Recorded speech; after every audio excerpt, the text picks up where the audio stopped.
नमस्कार.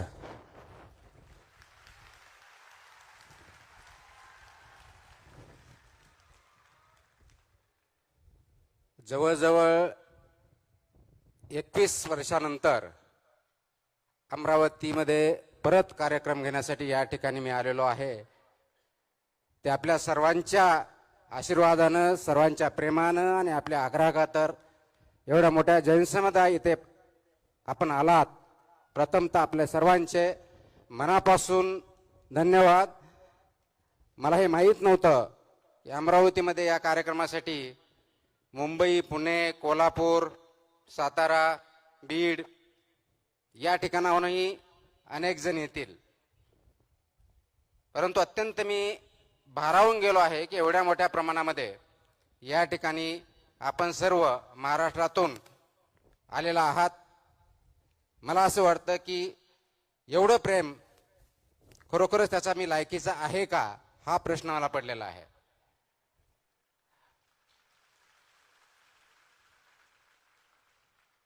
आणि त्यामुळे प्रथमतः आयोजन समितीचं मी मनापासून आभार मानतो की त्यांनी हा कार्यक्रम आयोजित केला आणि मला या ठिकाणी बोलवलं. मी तर आज आपल्याला कोणत्याही प्रकारचं मार्गदर्शन करण्यासाठी आलेलो नाही आहे.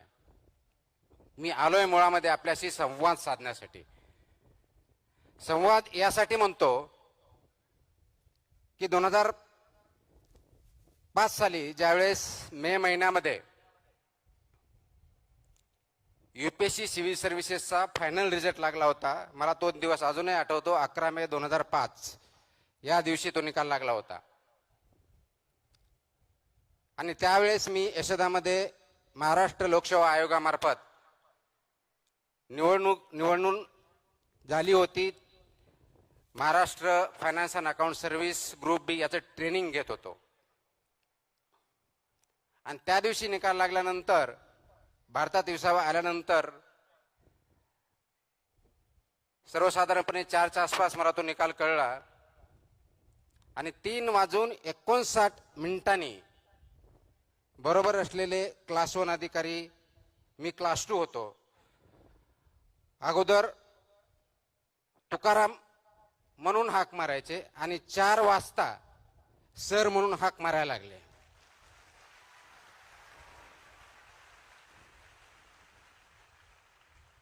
सांगायचा मुद्दा एवढाच आहे की एका सेकंदामध्ये, एका क्षणामध्ये समाजाचा तुमच्याकडे बघण्याचा दृष्टिकोन 360 डिग्री चेंज होतो. ती ताकद विचारामध्ये असते, आचरणामध्ये असते आणि परिस्थिती बदलण्यामध्ये असते.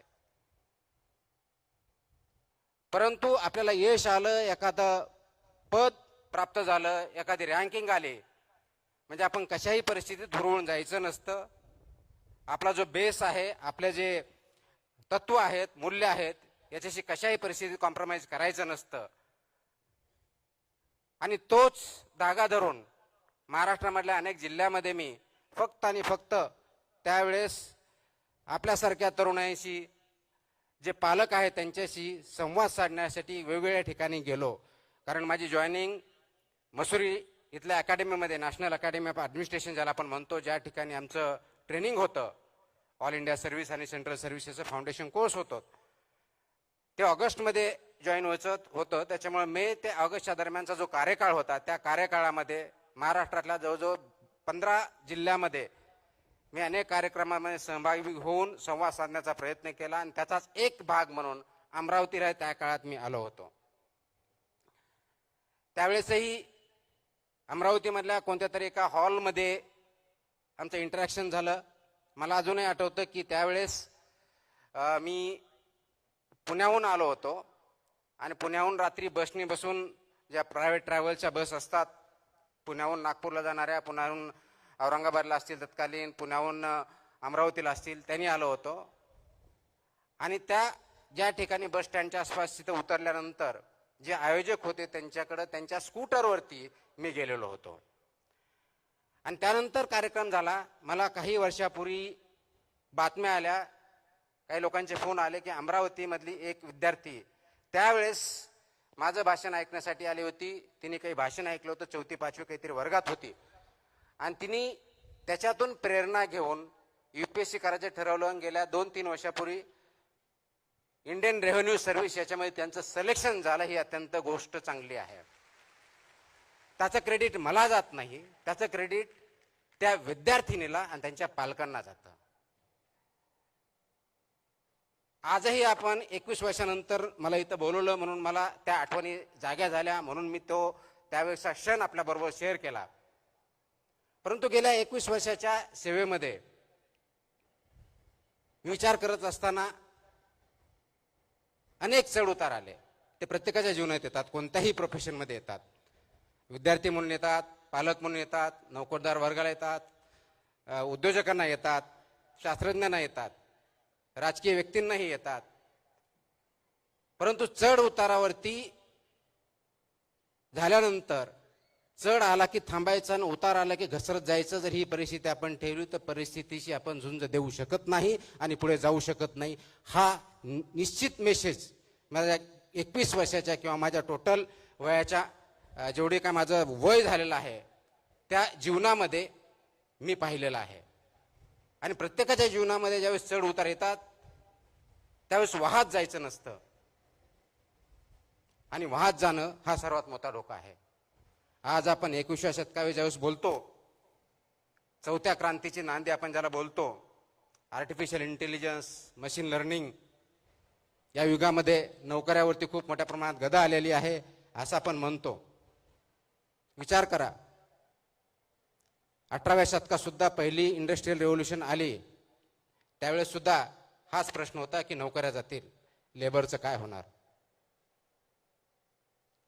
नंतर दुसरी इंडस्ट्री आली, त्यावेळेस हे सांगितलं की आता ऑटोमेशन होईल, आता पूर्णपणे शेती उद्ध्वस्त होईल. तिसरी इंडस्ट्रियल रेव्होल्यूशन कम्प्युटरची आली, त्यावेळेस सांगितलं गेलं की आता माणसाची गरजच राहिली नाही. आणि आता चौथी इंडस्ट्रियल रेव्होल्यूशन आली, त्यावेळेस आपण म्हणतो की आता माणसाच्या बुद्धिमत्तेपेक्षाही मशीनची बुद्धिमत्ता पुढे गेली असल्यामुळं माणसाचं एक्झिस्टन्स राहील की नाही हाही प्रश्न आपण सध्या विचार करतोय, भेडसावतोय. कदाचित कम्प्युटर्स, IT, AI याच्यामुळे बुद्धिमत्ता वाढली असेल. प्रश्न बुद्धिमत्तेचा नाहीये. आज सर्वांना पडणारा प्रश्न आहे तो बुद्धिमत्तेपेक्षाही आपल्यामध्ये विवेक आहे का याचा. ज्ञान आहे का माहिती आहे, आणि माहिती आणि ज्ञान जर असेल तर विवेक आपल्याकडे आहे का. कारण माहिती तर आज आपल्या सगळ्याच्या मोबाईल फोनवरती आहे. आपल्याला जर आठवत असेल, आमच्या लहानपणी असतील, आमच्या अगोदरच्या पिढ्या असतील, त्यावेळेस बघितलं, ज्ञान घेण्यासाठी, माहिती घेण्यासाठी ग्रंथालयामध्ये जायचं, तिथं पुस्तक वाचायचे, शिक्षकाबरोबर चर्चा करायची. एखाद्या गोष्टीचा रेफरन्स किंवा अभ्यास करायचा असेल तर कोणतं पुस्तक वाचायचे हे शिक्षकांना किंवा जे शिकलेले आहेत त्यांना विचारायचं. मग ते पुस्तक अवेलेबल आहे की नाही ते बघायचं, लायब्ररीत जायचं, ते शोधायचं, त्याच्यातला पर्टिक्युलर तो टॉपिक त्याच्यावरती वाचायचं आणि त्याच्यानंतर माहिती घ्यायची. हा प्रवास असायचा. एवढे कष्ट फक्त माहिती घेण्यासाठी असायचे. गावागावात न्यूजपेपर नव्हते, लायब्ररीज नव्हत्या. शाळेमध्ये जे शिक्षक सांगतील किंवा आपले जे पाठ्यपुस्तक असतील याच्यापुढे आपल्याला अभ्यासाचं वेगळं काही वातावरण नव्हतं. आज जगातली सर्व माहिती, फक्त जगातलीच नाही, अनेक शतकानुशतके याची माहिती किंवा पुढं काय होईल याची शक्यता हे आपल्या सर्वांच्या खिशामध्ये असतं, स्मार्टफोन. आणि एवढी माहिती आपल्या खिशामध्ये असतानाही आपल्याला अनेक प्रश्नांना तोंड द्यावं लागतं. तर ते का? माहितीसाठी नाही, माहिती तर भरपूर आहे. ज्ञानासाठी नाही, ज्ञान आपल्याला आपल्या गुगलवरती, मोबाईलवरती क्लिक केलं किंवा आता ChatGPT पासून AIचा वापर केला की ज्या सगळ्या प्रश्नाचे उत्तर भेटतात, मग ज्ञान पण भेटतं. मग अशा परिस्थितीमध्ये जन जी असतील किंवा आता नवीन जन अल्फा असेल किंवा त्याच्या अगोदरची जनरेशन असेल, यांनी करायचं काय? तुमच्या माझ्यासमोर प्रश्न पडतो, यांच्या नोकऱ्या जातील. याच्या अगोदर 3 इंडस्ट्रियल रेव्होल्यूशन झाला, त्यावेळेस कुणाच्या नोकऱ्या गेल्या नाही, नोकरीचं स्वरूप बदललं. आजही तीच परिस्थिती आहे. आणि म्हणून ज्ञान घेण्यासाठी जी धडपड करावी लागत होती ती आता करण्याची गरज नाही, कारण ते तुमच्या पॉकेटमध्ये अवेलेबल आहे. माहिती गोळण्यासाठी तुम्हाला प्रयत्न करण्याची गरज नाही, कारण ते तुमच्या फिंगर टिप्समध्ये अवेलेबल आहे. मग माहितीची गरज नाही, ज्ञान गोळा करण्यासाठी आपल्याला कष्ट करावं लागत नाहीत. पण या मशीनमध्ये, AI मध्ये विवेक कुठं आहे? हा विवेक कुठेतरी लपून बसलेला आहे, कुठेतरी आढळून बसलेला आहे, आणि ते विवेकाची पोकळी निर्माण झालेली आहे. हा सर्वात मोठा प्रश्न आपल्या समोर आहे. इमॅजिन करा, रात्रीचे 11 वाजलेत. अमरावती असेल, नागपूर असेल, नागालँड असेल, मुंबई असेल, दिल्ली असेल, पॅरिस असेल, लाईटी बंद झाल्यात, सगळेजण झोपलेत. खेडेगाव असेल आणि त्या बेडवरती तरुण मुलं मुली पडलेले आहेत. निळसर रंगाची छाप आपल्या चेहऱ्यावरती दिसते आहे, ते मोबाईल ओपन करून, आणि मोबाईलवरती आपला अंगठा चालू आहे स्क्रोल करण्यासाठी. इन्स्टा असेल, फेसबुक असेल, ट्विटर असेल, स्क्रोल, हसतो, काहीतरी जोक असतो, स्क्रोल, राग येतो, अनएम्प्लॉयमेंट, स्क्रोल, कोणतरी नट येते, एकदम चांगलं श्रीमंत, मत्सर वाटतो, आईवडिलांसारखं येतो, त्याच्याकडे गाडी दिसते, कुटुंबावर बंगला दिसतो. प्रश्न पडतो, मी कुठं आहे? माझा मार्ग तर चुकला नाही ना? मी कुठं कमी पडतोय? लगेच माझं कंपॅरिझन सुरू होतं. पुन्हा बरोबर, मोठ्या गाडी बरोबर, हिरो हिरोईन बरोबर, फोटो जे खूप चांगले आहेत, सुंदर आहेत, अत्यंत अट्रॅक्टिव्ह आहेत, त्याच्याशी कंपॅरिझन होतं. आणि त्या मोमेंटला आपल्यामध्ये न्यूनगंड सुरू होतो. आज सर्वात मोठा धोका तरुण पिढीला आणि आई वडिलांना सतावत असेल तर आत्ताच्या पिढीमध्ये तयार झालेला हा न्यूनगंड आहे, आणि सर्वात मोठा प्रश्न आपल्याला सोडवायचा आहे. मग याच्यावरती अनेक वेळेस बोललो तर जनजी आळशी आहे, मोबाईल शिवाय त्यांना कळत नाही, रिअल वर्ल्ड कळत नाही, यांना माणूस म्हणून जगण्याची आवश्यकताच वाटत नाही, ते वेगळ्याच विश्वात राहतात. अशा प्रकारचं क्रिटिसिझम केलं जातं, आणि ते मला वाटतं योग्य नाही. आपण डिजिटल युगात राहतो, मोबाईल पासून दूर जाण्याची गरज नाही, पण कुठंतरी चुकतोय, तो कुठं चुकतोय हे बघण्याची गरज आहे. आणि म्हणून गरज कशाची आहे? तर ह्या युगामध्ये ज्यावेळेस तुम्ही स्क्रोल करता, ज्याच्यामुळे तुम्हाला न्यूनगंड तयार होतो, तर ते अंडरस्टँड करण्याची, अप्रिशिएट करण्याची गरज आहे. हा जो न्यूनगंड तयार झाला, तुम्ही कम्पेअर करताय कुणाशी? रील मधल्या असलेल्या हिरो हिरोईनशी, रील मध्ये असलेल्या फोटोशी. जो फोटो काढलाय सर्वात चांगला आहे, सुंदर आहे, तो एक फोटो रीलवर येण्याच्या अगोदर कमीत कमी 5, 50, 25 वेळेस क्लिक केलेला आहे, त्याला डेव्हलप केलेलं आहे, आणि फक्त चांगली बाजू, सर्वात चांगली बाजू आपल्या समोर आलेली आहे. ते 50 फेल झालेले प्रयत्न मात्र तुमच्या समोर आलेले नाहीत. अत्यंत चांगला विनोद आहे, त्याच्यावरती आपण हसतो, मनातून कळकळून असतो, पण तो तसा डायलॉग टाकण्याच्या अगोदर, डायलॉग बोलण्याच्या अगोदर, तो फेकण्याच्या अगोदर त्यांनी कधी 100-200 वेळा त्याची प्रॅक्टिस केलेली, वर्षानुवर्षे केलेले, ते फेलियर्स आपल्या समोर येत नाहीत. आपल्या समोर फक्त सक्सेस दिसतं.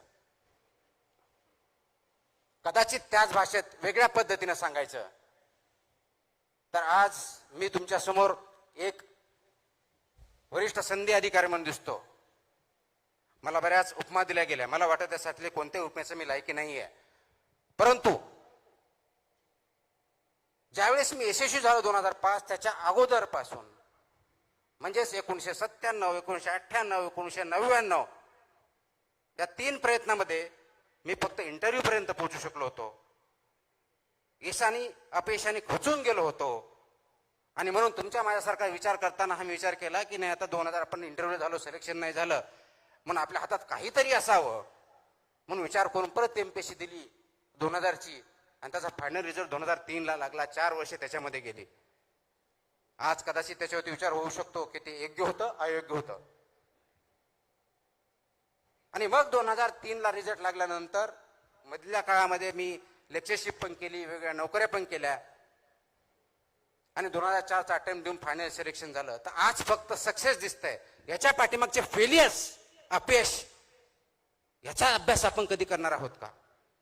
आणि ते अभ्यास जर केलं,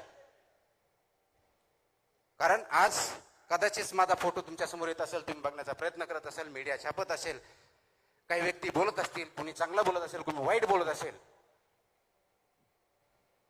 तर यश याच्या अगोदर अपयश यायलाच पाहिजे याची गॅरंटी नाही, आवश्यकता नाहीये. पण अपयश आलं आणि तुम्ही जर माझ्याशी कम्पेअर करायला लागले, त्या हिरोईनशी कम्पेअर करायला लागले, बिलियनरशी कम्पेअर करायला लागले आणि तो न्यूनगंड आला आणि त्या न्यूनगंडावरून आपण चुकीचे निर्णय घेतले, तर ती मात्र शोकांतिका या समाजाची ठरेल, तरुण वर्गाची ठरेल आणि ती शोकांतिका आपल्या सर्वांना होऊन द्यायची नाही. यासाठी हा संवाद करणार आपल्या समोर आलेलो आहे मी.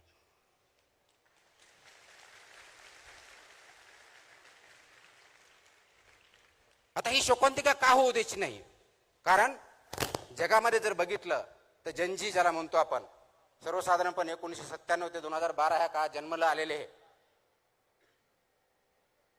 हे सर्वजण अत्यंत तरुण आहेत. जगामधला सर्वात जास्त तरुण पिढी भारतामध्ये आहे आणि जगातली सर्वात मोठी संपत्ती आता कोणती असेल ते तरुण. आणि तेही असे तरुण ज्यांच्याकडे जिद्द आहे, ज्यांच्याकडे ज्ञान आहे, अपार कष्ट करण्याची तयारी आहे. असे तरुण आपल्याकडे असताना तरी त्यांच्यामध्ये नैराश्य, न्यूनगंड ही धोक्याची घंटा आहे आणि धोक्याच्या घंटेला सर्व स्तरावरून आपल्याला काम करावं लागणार आहे. ते सामाजिक स्तरावरती करावं लागणार आहे, कौटुंबिक स्तरावरती करावं लागणार आहे, राज्य स्तरावरती, देश पातळीवरती करावं लागणार आहे, तुम्हा आम्हाला सर्वांना मिळून करावं लागणार आहे. आणि ते कोणतं काम असणार आहे काढून टाकतो मी. आवाज येतोय? हे जर करायचं असेल तर आपल्याला याच्यामधला विचार समजून घ्यावा लागेल.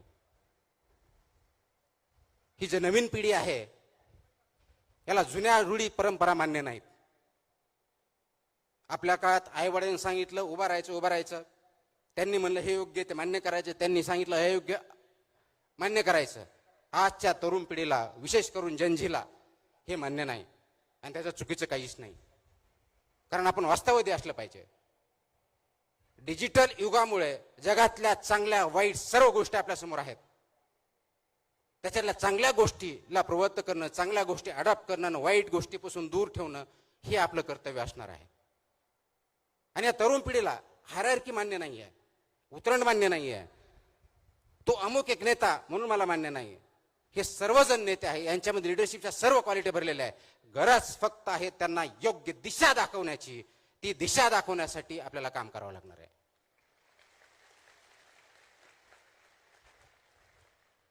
आणि म्हणून आज जी दशा आपण बघतोय, दशातून दिशाकडे कसं जायचं, आणि ही जर दिशा आपण दाखवू शकलो तर जगाला आपण दिशा दाखवून जगामध्ये आपली सार्वभौम सत्तेसारखं जगातला सर्वात पॉवरफुल राष्ट्र बनवायला जास्त वेळ लागणार नाहीये. आणि ते करण्यासाठी दिशा कशी द्यायची? कुणी म्हणेल आम्हाला नोकऱ्या भेटत नाहीत. अग्रीड, नोकरीसाठी प्रयत्न केलेच पाहिजेत. नोकरीसाठी प्रयत्न करताना, कारण नोकरी भेटली म्हणजे फक्त तुम्हाला पगार भेटत नाही, त्या पगारावर तुम्हाला प्रतिष्ठा पण भेटते, स्टॅबिलिटी पण येते, विचार पण येतात. आणि सर्वात महत्वाचं त्या नोकरीच्या माध्यमातून असेल तुम्ही समाजाला कॉन्ट्रीब्यूट करणं, तुमच्या हातून चांगलं काहीतरी घडणं हे अपेक्षित असतं. त्यासाठी नोकरी आवश्यक असते. परंतु फक्त नोकरी एवढ्या पुरतं पाठिंबा न लागता नोकरी मागण्याबरोबरच नोकरी देणारे पण तयार होणं गरजेचं आहे. कारण ते सरकारी नोकरी असेल का प्रायव्हेटमध्ये, त्याला लिमिटेशन्स आहेत. म्हणून उद्योजक पण बनवावे लागतील. पण सर्वजण उद्योजक बनू शकत नाहीत. काही जणांना शास्त्रज्ञ पण बनावं लागेल, काहींना शिक्षक बनावं लागेल, डॉक्टर बनावं लागेल, इंजिनियर्स बनावं लागेल.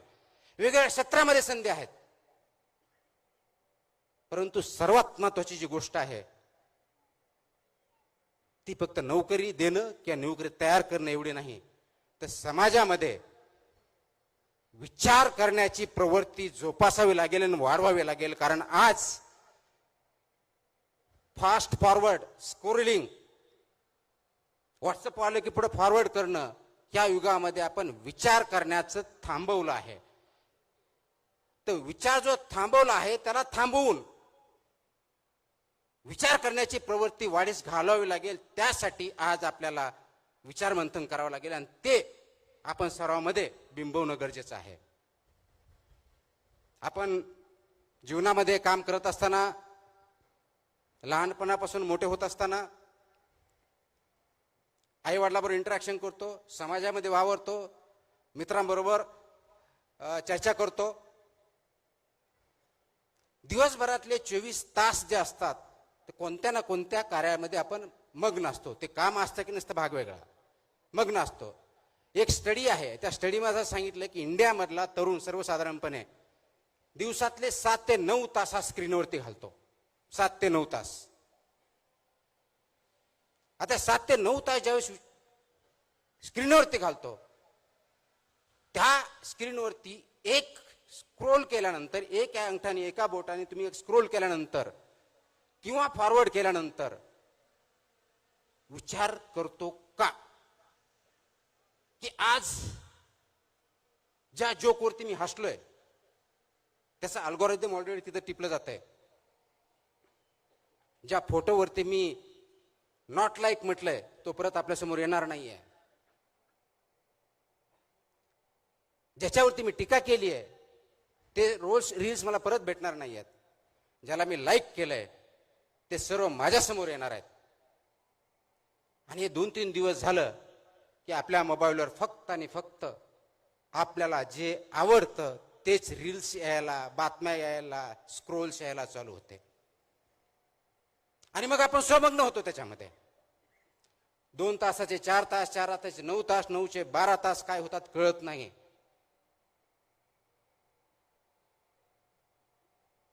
मोबाईल तुम्ही वापरत आहात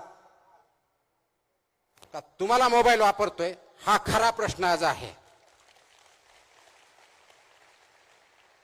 स्क्रीन तुम्ही चालवत आहात का स्क्रीनच तुम्हाला चालवते, याच्यावरती विचार करण्याची, थांबण्याची गरज आज आपल्या सर्वांमध्ये आलेली आहे. मला वाटतं तो जर विचार आपण केला तर अनेक प्रश्न गुंतागुंतीचे जे आपल्याला वाटतात ते सरसकट सुटू शकतात. आणि म्हणून यामुळे काय झालं, मला जे आवडतं ते मी ऐकतो, मला जे आवडत नाही ते माझे शत्रू होतात. विचार वैविध्य होत नाही. लगेच तंटे भांडणं व्हायला सुरुवात होतात. ज्यावेळेस विचार असतो त्यामध्ये विविधता असते. मला जे आवडतं त्याच्या व्यतिरिक्त कोणीही बोलला तो माझा शत्रू, मित्र दूरचा शत्रू, वादविवाद पण नाही. आणि आज आपण जर जगाचा इतिहास बघितला, अगदी शेकडो वर्षाचा बघितला, प्रत्येक वेळेस प्रत्येक शतकात वॉर झालेले आहेत. कधी दगडाने झाले, कधी तलवारीने झाले, कधी बॉम्बगोळ्याने झाले, वर्ल्ड वॉर झाले, केमिकलचे वॉर झाले. आत्ताही जगामध्ये काही ठिकाणी वॉर्स चालू आहेत. पण आज सर्वात मोठं अस्त्र आणि शस्त्र आपल्याकडे जर असेल जगामध्ये आणि ते वापरलं जात असेल युद्धाच्या भूमीवरती, तर ते विचारांचं शस्त्र आहे. आणि तो विचार ह्या रील्सच्या माध्यमातून, अल्गोरिदमच्या माध्यमातून तुमच्यापर्यंत पोहोचवला जातोय. तुमचा डोपामाइन इन्क्रीज केला जातोय. आणि हे सगळं अल्गोरिदम सिलिकॉन व्हॅलीमध्ये ज्या कंपन्या बनवतात त्यांना 100% माहिती आहे. आणि त्या अनुषंगानेच हे अल्गोरिदम बनवलेलं आहे, ह्या रील्स बनवलेल्या आहेत.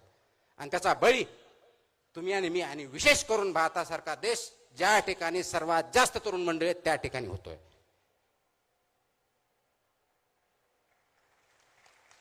आपण गुलामगिरीच्या बद्दल बोलतो, मला स्वातंत्र्य आहे म्हणतो.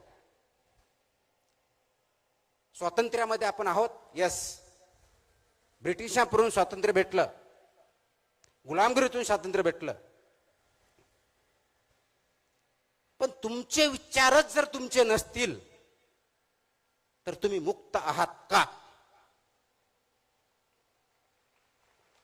का एका गुलामगिरीतून जाऊन, फिजिकल कष्टाच्या गुलामगिरीतून जाऊन विचारांच्या गुलामगिरीत तुम्ही आणि मी गुरफटले गेलोत का? याच्यावरती विचार करणं, कार्य करण्याची वेळ आलेली आहे. आणि ती आपण स्वतःहून ओढून घेतलेली आहे. त्यावरतीच आपल्याला सर्वांना काम करायचंय, जागं व्हायचंय, जागं करायचंय. आणि म्हणून अल्गोरिदम जे आपल्याला आवडतं तेवढंच न बघता, फक्त माहिती न घेता, फक्त नॉलेज न घेता, इथंच विवेक जागा करायचा आहे, इथंच विवेकवादी विचार करायचा आहे, इथं थोडं थांबायचंय, पॉज घ्यायचा आहे. मी अनेक वेळेस बोलतो, पॉज घ्या. जो प्रवाह चाललाय, रील्स असेल, आपण जीवन चालत असू, घरामध्ये वागत असू, आणि सो कॉल्ड आपण वादविवाद करूचो, वाद होतच नाहीत, खूप मोठ्या प्रमाणात भांडणच होतात. विचारांची देवाणघेवाण होत नाही, फक्त देवाण होते. आपण ऐकतच नाही, फक्त आवाज करतो.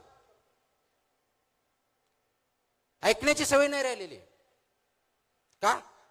मला तेच बघायचे, तेच ऐकायचे, तेच करायचे जे मला आवडतं.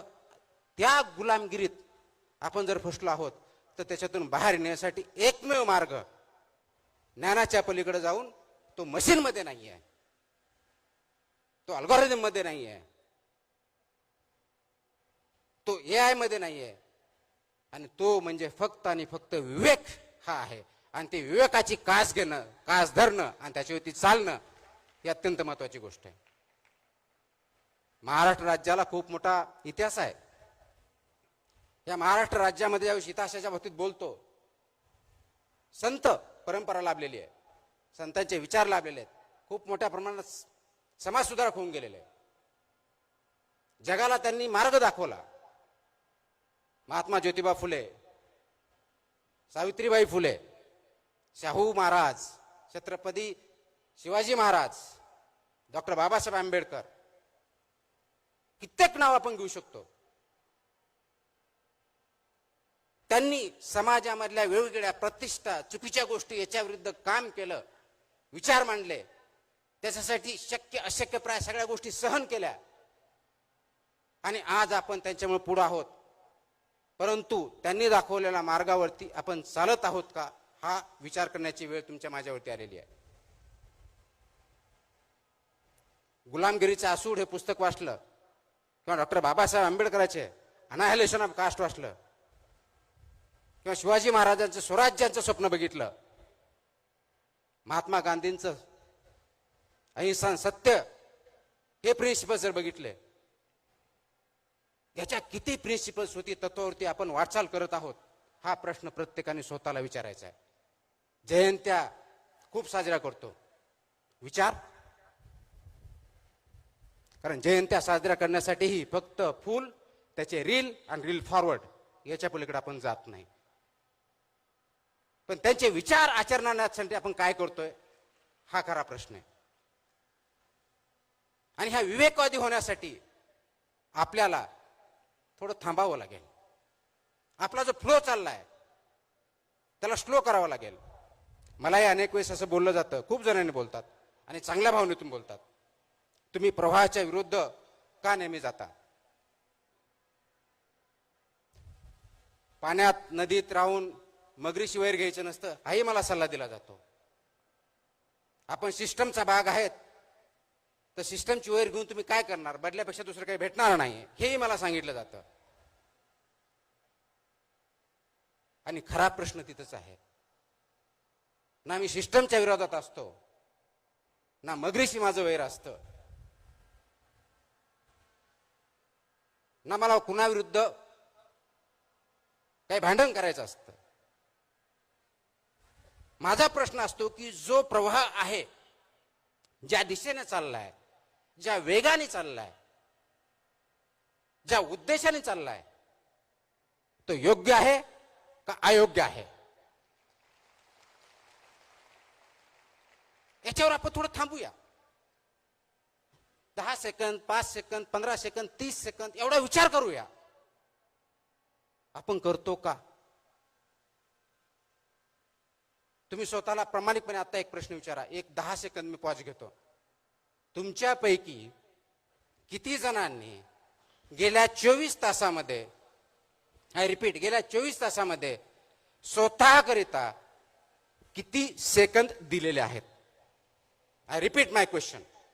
गेल्या 24 तासामध्ये स्वतःकरिता किती सेकंद दिलेले आहेत? आणि ज्यांनी खरोखर सेकंद दिले असेल त्यांनी मला हात वरती करून दाखव. किती हात आहेत? Not even 1%. Not even 1%. आणि स्वतःसाठी म्हणजे काय? पुढचा प्रश्न, विचार करण्यासाठी. स्वतःसाठी म्हणजे झोपण्यासाठी नव्हे, स्वतःसाठी म्हणजे भांडण्यासाठी नव्हे. आणि विचार कोणता? गेल्या 24 तासामध्ये माझ्यामध्ये स्वतःमध्ये अशी कोणती वाढ झाली ज्याच्यामुळं मी स्वतःला माणूस म्हणून संबोधू? असा किती जणांनी प्रश्न विचारला? गेल्या 24 तासामध्ये मी असं काय केलं की समाजाला काहीतरी मी कॉन्ट्रीब्यूट केलं, कुणाची तरी मदत केली, कुणाचा तरी प्रॉब्लेम सॉल्व्ह केला, कुणाला तरी आनंदी केलं? का? मी सिनेमाला गेलो, मी बघितलं, मी खेळलो, हा स्वतःसाठीचा वेळ नाहीये. तुम्ही 24 तासामध्ये किती ग्रो झाला, विचाराने असेल, आचरणाने असेल, कॉन्ट्रीब्युशन समाजामध्ये चांगला बदल घडवण्यासाठी असेल, किती जण प्रश्न विचारतात. आणि जर याचं उत्तर नसेल तर त्याचा अर्थ एवढाच आहे, तुम्ही माणूस म्हणून जगत नाहीत तर प्रवाहामधला एक ओंडका म्हणून जगत आहात. जिकडं वारं जाईल, जिकडं राहिलं त्या ठिकाणी काम करतायत.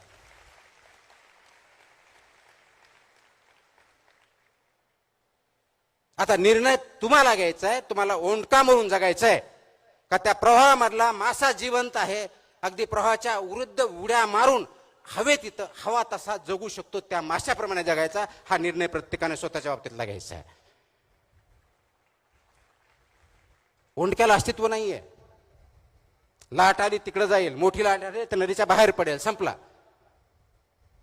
माशाला अस्तित्व आहे, तो जिवंत आहे म्हणून तो उड्या मारतो, ज्या ठिकाणी जायचे त्या ठिकाणी जातो, ज्या ठिकाणी अन्न खायचे त्या ठिकाणी खातो. पण हे करत असताना नदी पोल्युशन करत नाही, प्रदूषित करत नाही, एन्व्हायरमेंटचा प्रोटेक्ट करतो, डायव्हर्सिटी बघतो. आपण करतोय? खूप मोठा प्रश्न आहे. मग तुमच्यामध्ये असा प्रश्न विचारेल की तुम्ही नवीन पिढीवरती टीका करताय. मी बिलकुल टीका करत नाही. रादर नवीन पिढी जी आहे ती अत्यंत हुशार आहे, कष्टाळू आहे, इनोव्हेटिव्ह आहे, नाविन्यपूर्णता त्याच्यात आहे. म्हणजे हे सगळं असतानाही हे प्रॉब्लेम का? हा प्रश्न मला पडतो, शासनालाही पडतो, समाजालाही पडतो, आई वडिलांनाही पडतो. आणि हे सगळं असल्यामुळे आणि याच्यावरती मात करण्यासाठी आपल्याला जी गरज आहे ती दिशा दाखवण्याची. ते दिशा कशी दाखवणार हा आपल्या समोरचा प्रश्न आहे. नोकरीसाठी काम करायचं नाही आहे, सिस्टम तयार करायच्यात. समाजामधल्या सिस्टम असतील, कुटुंबाच्या सिस्टम असतील, राजकारणातल्या सिस्टम असतील, प्रशासनातल्या असतील. कारण नव्या पिढीमध्ये स्पीड खूप आहे, अत्यंत स्पीड आहे, एनर्जी आहे. तेवढी स्पीड कदाचित तुमच्या माझ्यात नाही आहे. मग ही जी स्पीड आहे, परंतु दिशा आहे का? तुम्ही योग्य दिशेनं चाललायत का? याच्यावरती विचार करण्याची गरज आहे. आणि ते दिशा नसल्यामुळे आपण भरकटून जातोय. तरी दिशा दिली पाहिजे. डिजिटल आहे, मोबाईल बंद करणं पर्याय नाही. फक्त मोबाईलवरती तुमचा कंट्रोल पाहिजे, मोबाईलचा कंट्रोल तुमच्यावरती नको, हे बघितलं पाहिजे. आणि हे जर करायचं असेल तर या नवीन पिढी ज्या संक्रमणातून जाते ते आपण ऍक्सेप्ट केलं पाहिजे. आज आपली तयारी ती आहे का समाजाची? मला वाटतं बऱ्याच अंशाचं उत्तर नाही असं आहे. आणि म्हणून प्रॉब्लेम निर्माण झालेला आहे. ही जी संक्रमण अवस्था आहे समाजाची आहे, ही संक्रमण अवस्था नव्या पिढीची आहे. त्यांना जे गोष्ट ध्येय गाठायचे आहेत त्यासाठी ते धडपड करतायत. ही एनर्जी जी आहे ती एनर्जी चॅनलाइज करायची आहे. कारण अनकंट्रोल ऊर्जा जी असते त्याच्यामधून स्फोट होऊ शकतो, पण ती जर कंट्रोल केली तर त्याच्यामधून पाहिजे ती एनर्जी ज्या उद्देशासाठी करायची ती आपण तयार करू शकतो. ही जी नव युवक आहेत, नवीन जनरेशन आहे, त्याला ती एनर्जी देण्याची, हे संक्रमण अवस्था जाणून घेण्याची आणि त्याच्यातून त्यांच्याबरोबर चालण्याची, त्यांच्या विचार समजून घेऊन पुढे जाण्याची गरज आपल्या सर्वांना आहे आणि त्यासाठी आपण काम करणं गरजेचं आहे. हे करत असताना खूप मोठ्या प्रमाणात प्रश्न येऊ शकतात, अडचणी येऊ शकतात. आणि म्हणून जगामध्ये आता जर बघितलं तर बदलाचे वारे भयंकर आहेत. काही दिवसापूर्वी भारतामध्ये खूप मोठ्या प्रमाणावरती आंदोलन झालं आणि मी आता जसं म्हटलो त्यावेळेस त्या जनरेशनला, ज्याला जनजी म्हणतो, त्यांना लिडरशिप अशी एक हायरार्की चालत नाही. प्रत्येक जण त्याच्यामध्ये लीडर आहे. का लीडर आहे? त्याच्या अपेक्षा आहेत, आकांक्षा आहेत, ॲस्पिरेशन्स आहेत. ते फुलफिल होण्यासाठी ज्यांना आपण आळशी म्हणतो, ज्यांना आपण क्वेश्चन करतो की आळशी आहे म्हणून, ती जनरेशन सर्वात जास्त क्लायमेट चेंजवर बोलते. ती जनरेशन सर्वात जास्त टेक्नॉलॉजीवर बोलते, टेक्नॉलॉजीवरती काम करते. ती जनरेशन मेंटल इलनेस बंद ओपनली बोलते. म्हणजे माझ्या अगोदरच्या काळात किंवा माझ्या अगोदरच्या पिढ्यामध्ये जर बघितलं, मेंटल इलनेस बघितलं तर वेडा म्हणायचे. आज नवीन जनरेशनमध्ये तेवढं धैर्य आहे, तेवढं करेज आहे की आमचा मेंटल इलनेस आहे तो इलनेस नाही आहे. एखादी गोष्ट ऍक्सेप्ट करण्यासाठी जे करेज लागतं ते त्यांच्यामध्ये आहे आणि ते करेज आपल्या तुमच्यामध्ये करायचीच नसेल. त्या धैर्याला तुमची साथ देणार आहात की नाही, हा महत्वाचा मुद्दा आहे. आणि मग जगामध्ये सर्वात मोठे जे प्रॉब्लेम आहेत, टेररिझम असेल, विचार वेगळ्या पद्धती असतील, क्लायमेट चेंज असेल, डिजिटल रेव्होल्युशन असेल, हे ऍक्सेप्ट करून ही जी एनर्जी आहे ती चॅनलाइज करायची आहे. आणि ती करण्यासाठी आपल्याला आज तुम्हा सर्वांना, नवीन जनरेशनला सुद्धा यशाची डेफिनेशन काय आहे याच्यावरती विचार करण्याची गरज आलेली आहे. आपण यश कशामध्ये मोजतो? यश कशामध्ये मोजतो? मोठं घर, भला मोठा पगार, मोठी गाडी, मोठे मोठे स्वप्न, एक कदाचित छोटे छोटे पॅरामीटर्स आहेत तुमच्या यशाचे. त्याला यशस्वी होणं म्हणत नाही. ते जर असतं तर मग सर्वच जगामधले जे श्रीमंत लोक आहेत ते यशस्वी झाले असते. आज खरोखरच ते श्रीमंत लोक यशस्वी आहेत का, हा प्रश्न तुम्ही आणि मी विचारला पाहिजे. पैशाने यश मोजता येत नाही. पैसे ही गरज आहे, पण पैसे म्हणजे यश नाही. आणि तुम्ही विचार करा, एक वेळेस नोकरी लागली, पगार भेटायला लागला, घर व्यवस्थित चालायला लागलं आणि तेच रुटीन चालू झाल्यानंतर काही दिवसांनी तुम्हीच म्हणणार आहे मला माझ्या जीवनामध्ये काही चॅलेंजिंग असं वाटतच नाही आहे, रुटीन झालेलं आहे. एखादा शिक्षक आहे, मी दररोज शिकवतो, पण मला काही इंटरेस्टच नाही.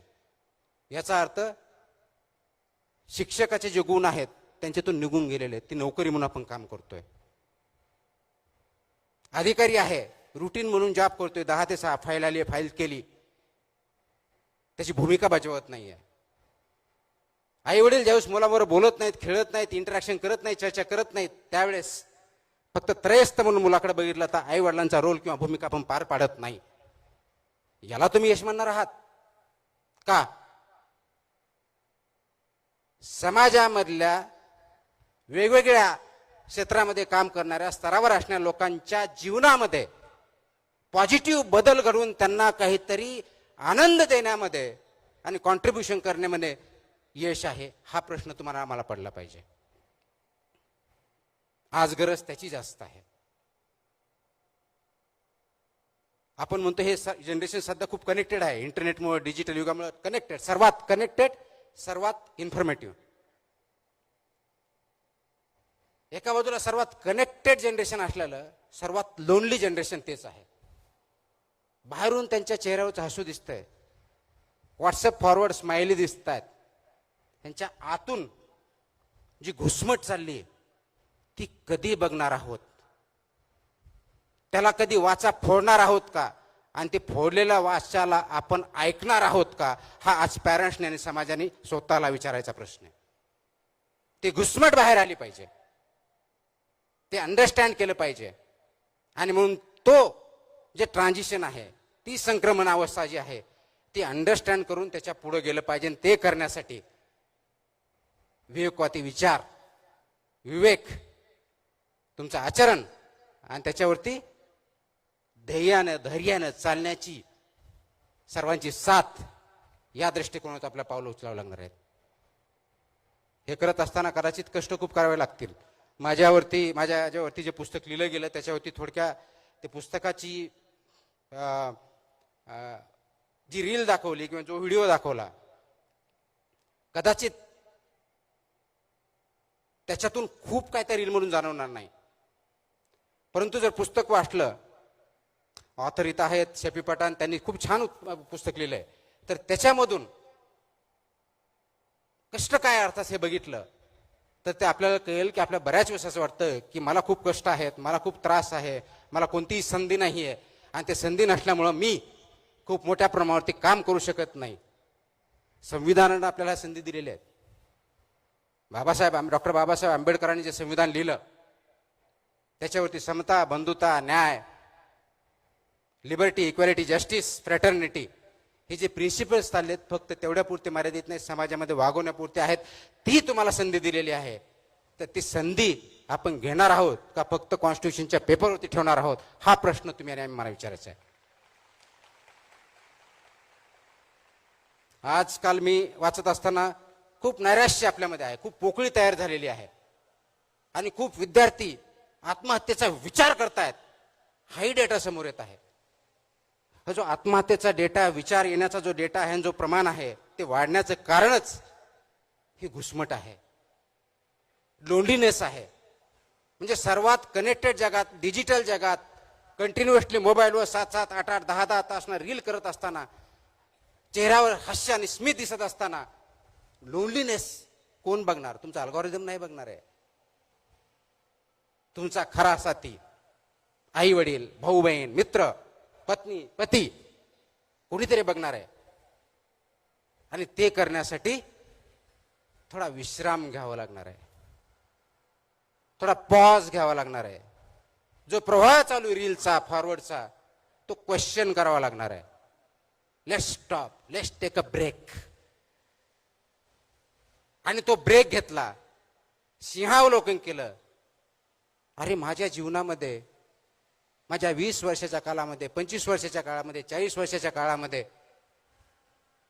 मी काय केलं? जन्माला आलो, नोकरी लागली, पद प्रतिष्ठा भेटली. इतिहासामध्ये असे बरेच अधिकारी आले, पदाधिकारी आले, नेते आले. किती जणांची नोंद आहे? सर्वात श्रीमंत माणूस किती नोंदी आहेत? सर्वात मोठा वॉरियर किती नोंदी आहेत? महात्मा गांधी किती श्रीमंत होते? नेल्सन मंडेला किती श्रीमंत होते? डॉक्टर बाबासाहेब आंबेडकर कोणते मोठे बंगले होते? शिवाजी महाराजांनी स्वतःचे असे किती बंगले बांधून त्याच्यात राजवाडे तयार केले होते?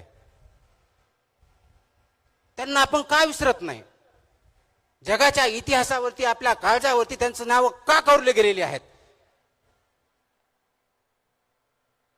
का आपण फक्त बिल गेट्स आणि यांचंच नाव घेऊन पुढे जातोय का? कारण ह्या महान व्यक्ती ज्या आहेत त्यांनी पैशाच्या जोरावर त्यांचं नाव कमवलेलं नाही. नाव कमवण्यासाठी त्यांनी कधी काम केलेलं नाहीये. त्यांनी आपल्या काळजावर ठसा उमटला तो समाजामध्ये दिलेल्या देणगीसाठी आणि समाजाला उच्च प्रतिमा येण्यासाठी केलेल्या कष्टामुळे आपण केलेला आहे.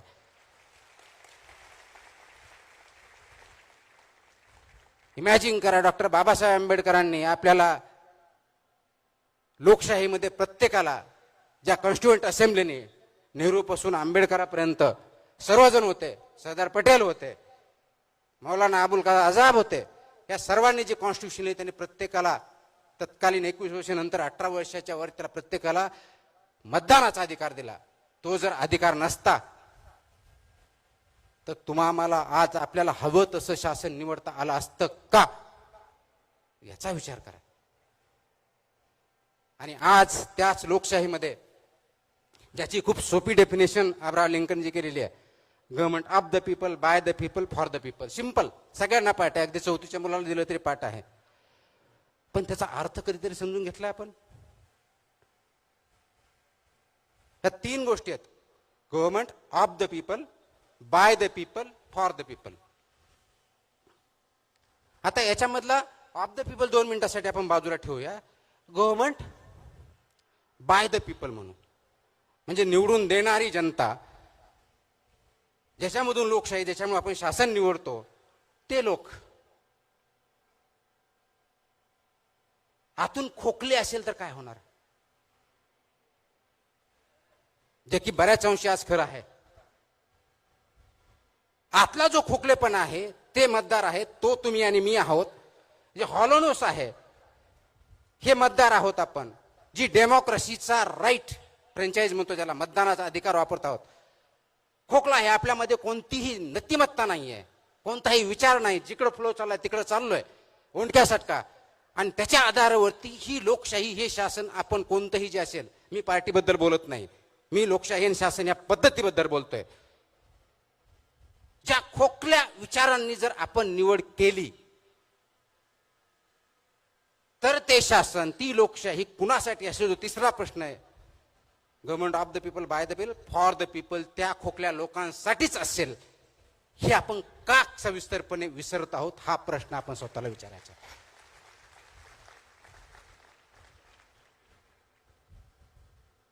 हा दिलेला हक्क आहे आपल्याला. आणि लोकशाही म्हणजे फक्त मतदार नव्हे. मतदान 5 वर्षातून एकदा करायचंय निवडणुकीमध्ये. लोकशाही त्याच वेळेस टिकते, त्याच वेळेस समृद्ध होते, त्याच वेळेस वाढते ज्या वेळेस त्या लोकशाहीमध्ये फक्त मतदार नसतात तर जागरूक नागरिक असतात. त्यावेळेस ती लोकशाही टिकते आणि वाढते. मग ते जागरूक नागरिक तुम्ही आणि मी आहोत का? याचा विचार आपण करतोय का? का फक्त मतदानाच्या वेळेस 60च्या ऐवजी 80% मतदान झालं म्हणजे आमची लोकशाही प्रगल्भ झाली, ह्या घोषणा देण्यापूर्वच मर्यादित आहे का? हाही प्रश्न तुम्ही आणि मी स्वतःला विचारला पाहिजे.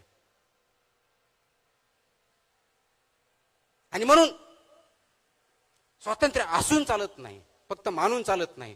आज तुम्हाला आणि मला हा प्रश्न विचारावा लागेल, प्रत्येक गोष्ट जी आपण वाचतोय ती खरी आहे का? कारण अल्गोरिदम विचाराचं प्रदूषण एवढ्या मोठ्या प्रमाणात वाढलेलं आहे आणि प्रत्येक गोष्ट फॉरवर्ड विचारामध्ये algorithm, reels, social media, even पुस्तकं. कारण त्या पद्धतीनं एकच गोष्ट रिपीटेटिव्ह करून सांगितली की खरी वाटते.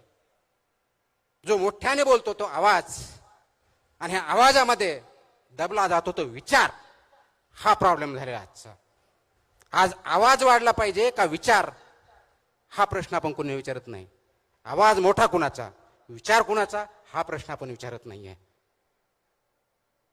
आणि म्हणून तो विचार मोठा करायचा जर असेल तर आवाजाला लहान करावं लागेल. ही तयारी आपली स्वतःची, आपल्या स्वतःच्या कुटुंबापासून कम्युनिटीपर्यंत, समाजापर्यंत सर्वांची असेल तर आणि तरच तो समाज आणि ते कुटुंब आणि कम्युनिटी पुढे जाऊ शकते. अन्यथा आपण जी स्वप्न बघतोय ती दूर दूर चलत राहणार आहेत. आपण ते स्वप्न कधीही पादाक्रांत करू शकणार नाही. मग आपण पुढच्या पिढ्यांना काय देणार आहोत? तर पुढच्या पिढ्यांना हा विचार दिला पाहिजे, आवाज नाही. पुढच्या पिढ्यांना ऐकण्याची सवय लावली पाहिजे. त्यासाठी स्वतः आपण ऐकायला शिकलं पाहिजे. अगोदर मला ऐकावं लागेल, त्यांचं म्हणणं काय, त्यांची ट्रान्झिशन काय, इच्छा काय, आकांक्षा काय, अपेक्षा काय, त्यांच्या अडचणी काय आहेत, ते ऐका, त्याच्यावरती विचार करा. आणि मग त्यासाठी आवश्यक असलेला सिस्टम तयार करा आणि त्याच्यावरती पादांकरण करण्याचा आपण सर्वांनी प्रयत्न केला पाहिजे.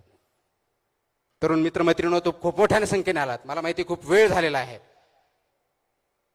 मला आता सांगण्यात आलं की जी स्पर्धा घेतली त्यासाठी कोल्हापूरची मुलगी, लातूरची मुलगी प्रथम आली, ती तिच्या आईवडील सहित इथं लातूरहून इथं आलेली आहे. आणि त्यांना बक्षीस फक्त सर्टिफिकेट देणार आहेत माझ्या माहिती, आणि पुस्तक याच्यापेक्षा वेगळं काही नाही. हा विचार जर तिला घेऊन येत असेल तर त्याच्यापेक्षा दुसरा विचार करण्याची आवश्यकता नाही. हे महत्वाचं आहे.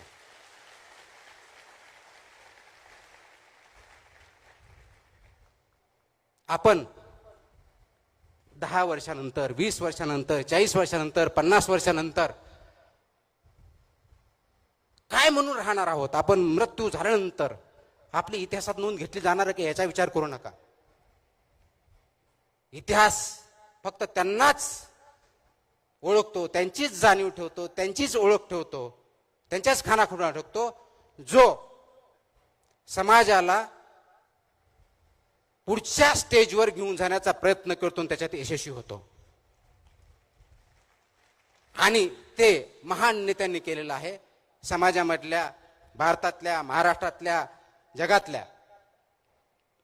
आणि ते नेण्याचं काम विवेकाने केलं आहे. ज्ञानेश्वर महाराजांनी, संत ज्ञानेश्वर महाराज यांनी ज्ञानाचं कनेक्शन विवेकाशी लावलं.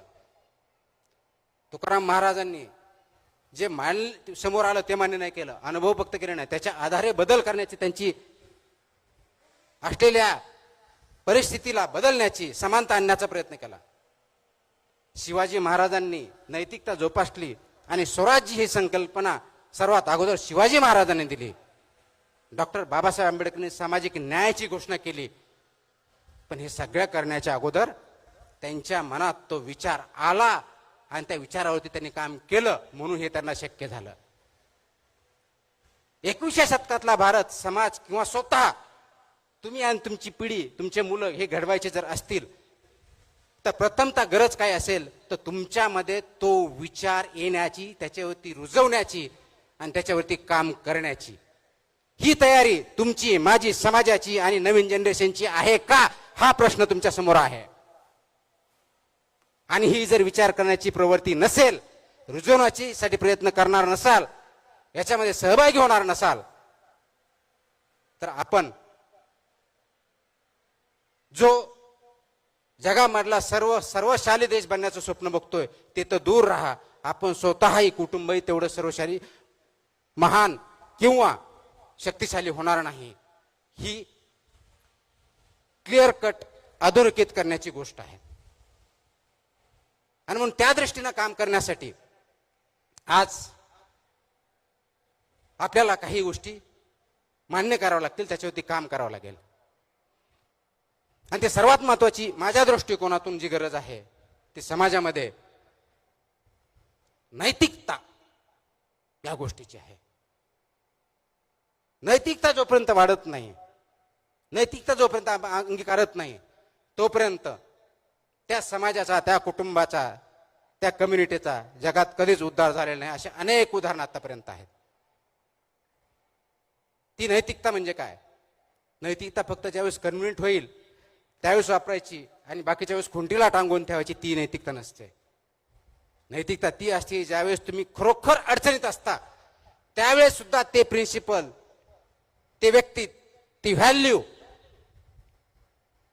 त्याची गाठ तुमच्या बरोबर राहते, तुम्ही सोडत नाहीत, त्याला नैतिकता म्हणतात.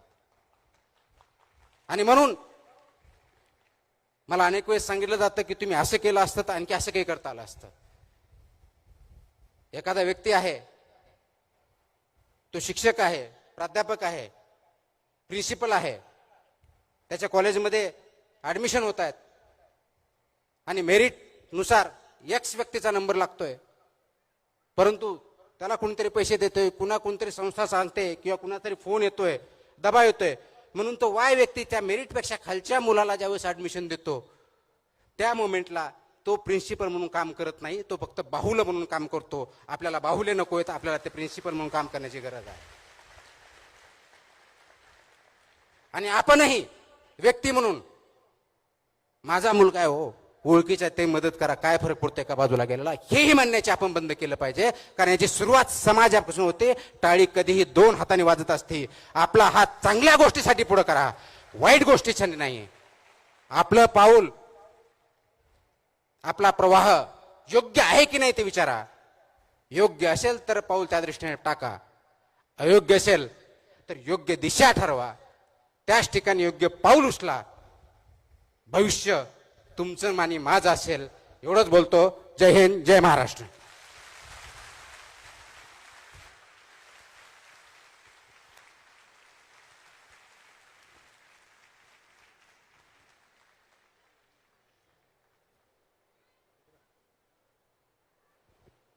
धन्यवाद. आदरणीय श्री तुकाराम मुंडे सर या अतिशय प्रेरणादायी मार्गदर्शन करिता आपलं आयोजकांच्या वतीने मनपूर्वक आभार व्यक्त करते. कस्तुरबा सोलर समितीच्या वतीने या ठिकाणी या कार्यक्रमाकरिता अनेक हात पुढे आले होते, त्यांचा सन्मान करणे हे देखील आपलं कर्तव्य आहे.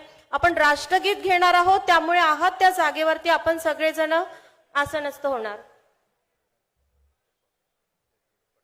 यानंतर प्रश्न उत्तर आहेत. विद्यार्थ्यांमधनं काही प्रश्न आहेत.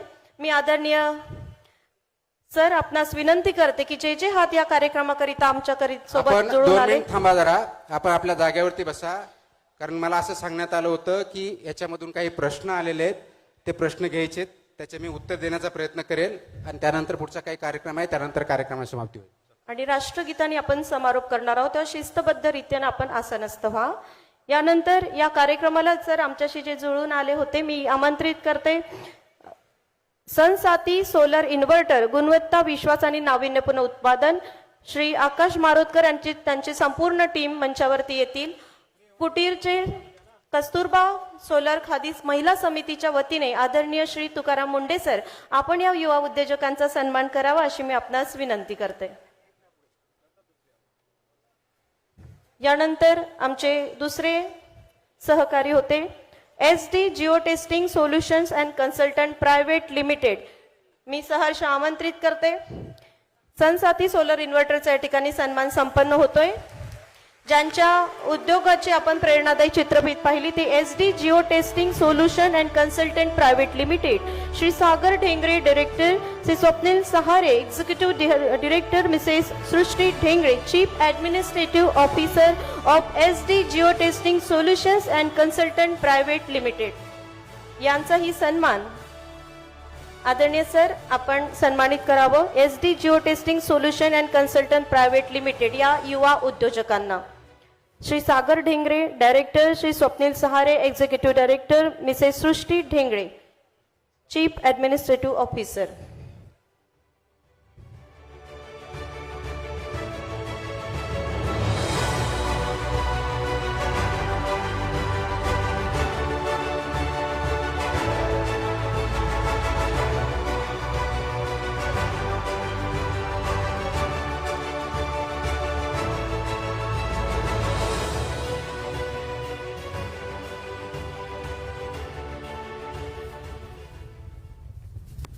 यानंतर आपण संवाद तरुणाईशी या कार्यक्रमाअंतर्गत विचार मंथन स्पर्धा घेतली होती आणि संपूर्ण महाराष्ट्रभरातनं याला जवळजवळ 550च्या वरती लेख आलेले होते.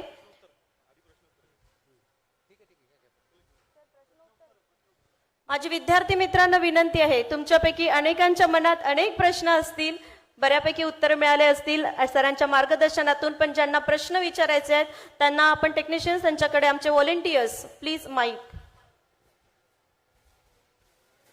कुठे आहे माईक? कुठे आहे आणि प्रश्न कुठे आहे?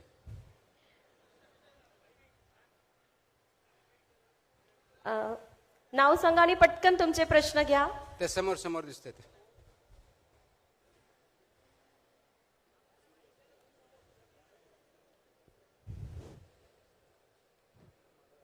नमस्कार सर. नमस्कार सर. एक मिनिट त्यांचं उद्या आहे. आजच्या शालेय वातावरणामध्ये, शालेय जीवनामध्ये 2.5 वर्षाच्या मुलापासून प्री प्रायमरी स्टेजला जो मोबाईल दिला गेलाय प्रायमरी लेवलला, तो योग्य आहे का? आणि गुणवत्तेवर जे बोलल्या जातं, शिक्षकांना जो दोष दिला जातो समाजात, तो सुद्धा योग्य आहे का? गव्हर्नमेंटची पॉलिसी योग्य आहे का? अशैक्षणिक कामं शिक्षकांना दिली जातात आणि शिक्षकांच्या नावानेच ओरड केली जाते, इथे योग्य आहे का? इथे विचार करण्याची दिशा कोणाला द्यायची, का म्हणून द्यायची? गव्हर्नमेंटचं धोरण हे व्यवस्थित असावं. प्रश्न समजला. Thank you sir. मला प्रश्न ऐकल्यानंतर असं वाटलं की विद्यार्थी कमी आणि शिक्षक जास्त आहेत इथे. हरकत नाही, गुरुजन जास्त असणं गरजेचं आहे आता सध्याच्या काळात. पहिला प्रश्न आपला असा आहे की जे लहान वयापासून मोबाईल दिले जातात ते योग्य आहेत का? जगामध्ये याच्यावरती खूप मोठ्या प्रमाणात रिसर्च झालेला आहे. पर्टिक्युलरली नॉर्वेजियन ज्या कंट्रीज आहेत, स्वीडन सारख्या, याच्यामध्ये रिसर्च अंती हे प्रूव्ह झालेलं आहे की डिजिटल एज्युकेशन जे आहे आणि आपलं ट्रेडिशनली आपण ज्यांना लिहिणं वाचणं रायटिंग स्किल्स या ज्या आहेत या डिजिटल एज्युकेशनपेक्षा बेटर आहेत. कारण लिहिण्याची कला किंवा रायटिंग स्किल्स रीडिंग स्किल्स ह्या डिजिटलमुळं कमी झालेल्या आहेत. हा त्याचा संशोधनांती निष्कर्ष निघलेला आहे. म्हणून गरज कशाची आहे तर शिकवण्याची रायटिंग स्किल डेव्हलप करण्याची लर्निंग रीडिंग आणि लर्निंग आउटकम आणण्याची त्यासाठी गरज आहे. त्याच्यामुळं माझं वैयक्तिक मत असं आहे की एका पर्टिक्युलर एजच्या खाली डिजिटल एज्युकेशन हे देता कामा नये. डिजिटल हे माध्यम आहे, ते साध्य होऊ शकत नाही, साधन आहे. दुसरा प्रश्न आपण विचारला की शिक्षकांना शिक्षणा व्यतिरिक्त जे कामं दिले जातात त्याच्याबद्दलचा. आता मी शासनाचा भाग आहे परंतु शिक्षण विभागामध्ये नाही आहे. त्याच्यामुळे माझं जे काय उत्तर असेल ते वैयक्तिक स्वरूपाचे, शासनाचा याच्याशी काही संबंध नाही आहे. हे जे नॉन शैक्षणिक काम आपण म्हणतो ते कोणते आहेत? उदाहरणार्थ आपण म्हणतो की सेन्सस करायचं, निवडणूक कारनाम्यामध्ये आपण काम करायचं. हे कामं 10 वर्षापासून आलेत, 15 वर्षापासून आलेत, 20 वर्षापासून आलेत का पहिल्यापासून होते? मग नवीन कामं कसे झाले? हे नवीन कामं कसे झाले? नवीन कामं नाहीत, हे पहिल्यापासूनच होते. येस, आय अंडरस्टँड की याचा परिणाम होतो. त्याच्यापेक्षा योग्य प्रश्न काय आहे? कारण मी जिल्हा परिषदेला सीईओ म्हणून 2 ठिकाणी काम केलेलं आहे, महानगरपालिका 3 ठिकाणी म्हणून काम केलेलं आहे, जिल्हाधिकारी म्हणून 2 ठिकाणी काम केलेलं आहे. म्हणजे कमीत कमी 4 आणि 3 7 आणि 2 9 ठिकाणी शिक्षण व्यवस्था चालवण्याचा याच्यामध्ये भूमिकेमध्ये मी राहिलेलो आहे.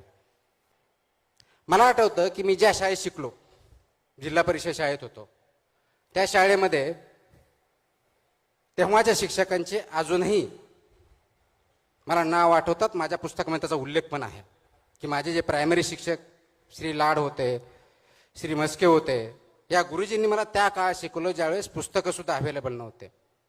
ते गावात राहायचे आणि ते फक्त विद्यार्थ्यांचे शिक्षक नव्हते, ते गावांचे जवळजवळ शिक्षक आणि गायडन्स होते. आपल्याला नॉन शैक्षणिक कामं जास्त वाटतात. आपला ज्या ठिकाणी कार्याचं स्थळ आहे त्या ठिकाणी जाण्या आणि येण्यामध्ये किती वेळ जातो? डिस्ट्रिक्टच्या हेडक्वार्टर किंवा रिजनलच्या हेडक्वार्टरमध्ये जाण्या येण्यामध्ये तो वेळ आपण अध्ययन आणि अध्यापनामध्ये घालतो का? विद्यार्थ्यांचा स्क्रीन टाईम बद्दल बोलतो, स्वतःच्या स्क्रीन टाईम बद्दल काय?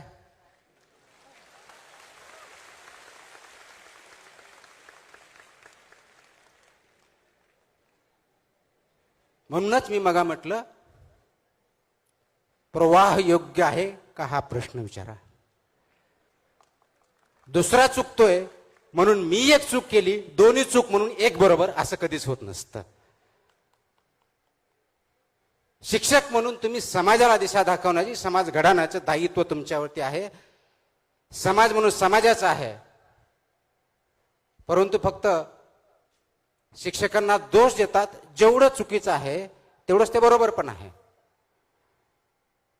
कारण दिवसातले काही तास विद्यार्थी ह्या शाळेत असतो, बाकीचे तास तो कुटुंबाबरोबर किंवा समाजामध्ये असतो. म्हणजे विद्यार्थी किंवा समाज घडवताना समाज, कुटुंब आणि शाळा हे तिन्ही गट कमी जास्त प्रमाणात पर्सेंटेज कमी जास्त असेल ते सर्वजण जबाबदार असतात. मग या केसमध्ये कोणता घटक किती कमी किंवा जास्त ही बघण्याची आता वेळ नाहीये. वेळ ही आहे की तिघांनी मिळून योग्य त्या दिशेनं आपला जो ओढा आहे, जो झरा आहे, जो प्रवाह आहे तो चाललाय का चुकीच्या जनते चाललाय याचा विचार करून योग्य ठिकाणी वळण देण्याची आणि त्याच्यावर चालण्याची गरज आहे. ती शिक्षकांनी आणि समाजाने आणि कुटुंबांनी जर घेतली तर हे प्रश्न मला विचारण्याची किंवा समाजाला विचारण्याची गरजच पडणार नाही.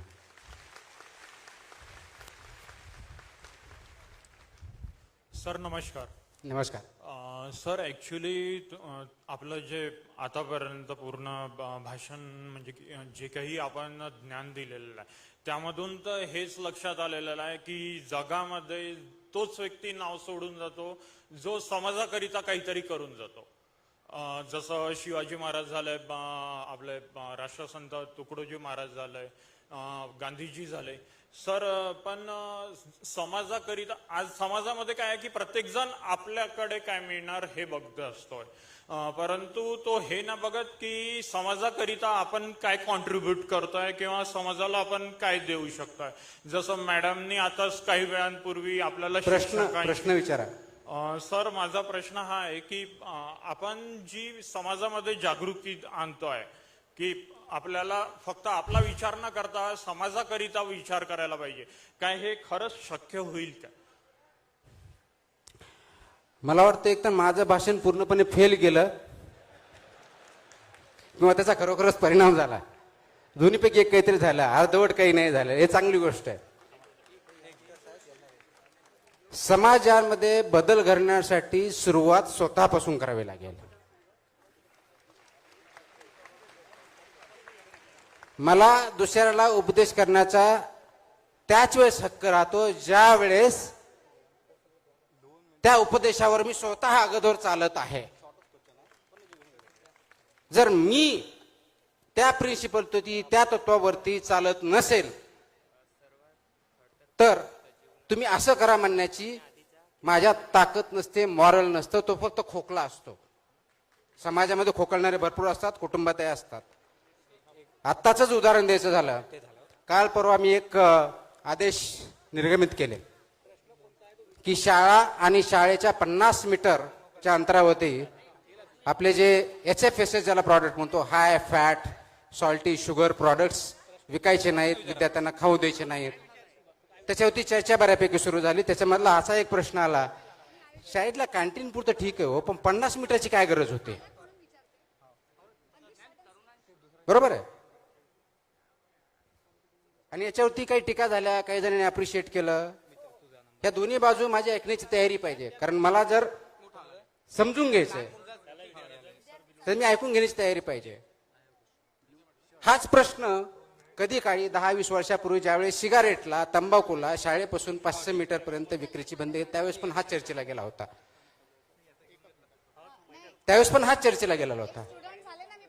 थांबा ऐकून घ्या. आज ऑलमोस्ट ती बऱ्यापैकी आपण इम्प्लिमेंट केलेलं आहे. गरज काय आहे? आज भारत स्वतंत्र झाला त्यावेळेस देशामध्ये ज्याला डिजीज बर्डन म्हणतो, रोगांचा प्रादुर्भाव जो होता तो कम्युनिकेबल डिजीजेसचा होता 70% आसपास. 70% म्हणजे जे व्हायरस, म्हणजे ज्याला बॅक्टेरियल डिजीजेस म्हणतो कम्युनिकेबल, त्याच्या मार्फत होता. आज त्याचं प्रपोर्शन उलट झालेलं आहे. 70%च्या आसपास नॉन कम्युनिकेबल डिजीजेस आलेले आहेत आणि कम्युनिकेबल डिजीजचं प्रमाण कमी झालेलं आहे.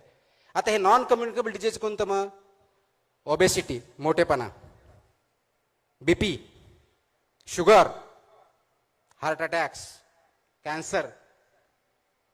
बऱ्याच वेळेस असं ऐकतो की माझ्या मुलानं, माझ्या नवऱ्यानं कधी तंबाखू खाल्ली नाही, सिगरेट पिली नाही, त्याला कोणतं व्यसन नाही, इव्हन चहा सुद्धा पित नाही, तरी त्याला हार्ट अटॅक आला, त्यांना कॅन्सर झाला. आणि याच्यावर उत्तर हेच असतं की याचं काही कारण सांगता येत नाही. त्याचं कारण आपण जे खातो आणि राहतो त्याच्यामध्ये.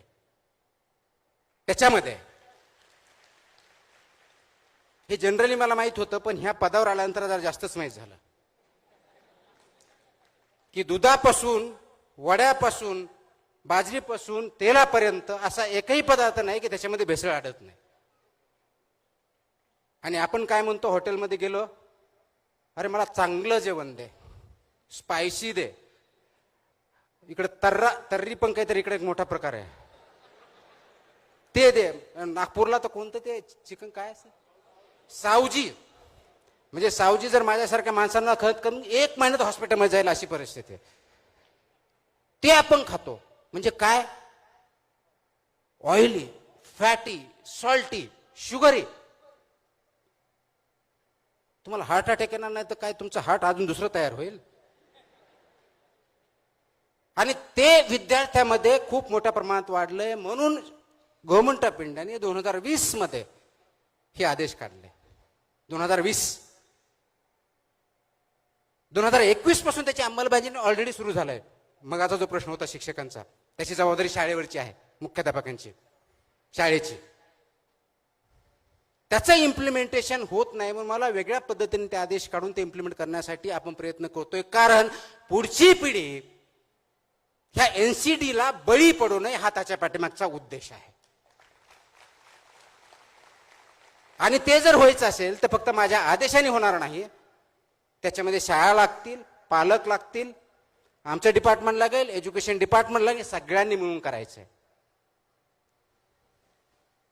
म्हणून आता हे बरेच जण म्हणतात माझी मुलंच ऐकत नाही, मुलांना नाही म्हणलं तर ते खातच राहतात. आता तुम्ही टीव्ही बघत कोल्ड्रिंक पित राहणार आणि मुलाला सांगणार की तू कोल्ड्रिंक पिऊ नको. म्हणजे माझा सांगण्याचा मुद्दा एवढाच आहे की मला जर तो अधिकार नाहीये तर मी दुसऱ्याला सांगू शकत नाही. म्हणून तुम्हाला ते अगोदर अंगीकृत करावं लागेल, ते जगावं लागेल, तर आणि तर दुसरा उद्देश करू शकता. समाजाला पुढे न्यायची ही तुमची भावना असेल, पण जोपर्यंत तुम्ही तिचे विचार आणि स्वतःच्या आचरणात आणणार नाही तोपर्यंत समाजाला पुढे जाण्याचं स्वप्न तुम्ही किंवा मी बघू शकत नाही. थँक्यू.